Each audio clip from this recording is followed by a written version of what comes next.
Here I have Amazon Fire 7, and today I'm going to show you how to enter FastBoot mode on this device. So firstly you have to turn your tablet off, and after it turns off completely you have to hold down combination of keys, power key plus volume down at the same time for a couple of seconds like this.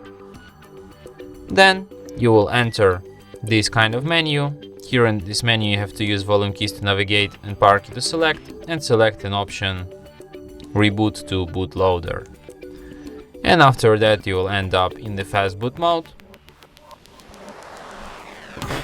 And as you can see, the small letters here saying FastBoot mode, which is the proof that we're in the FastBoot mode right now.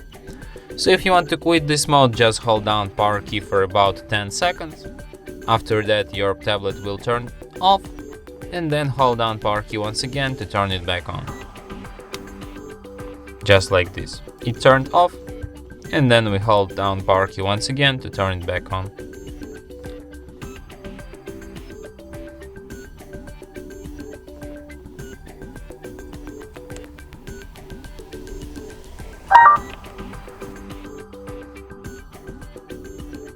And that's it.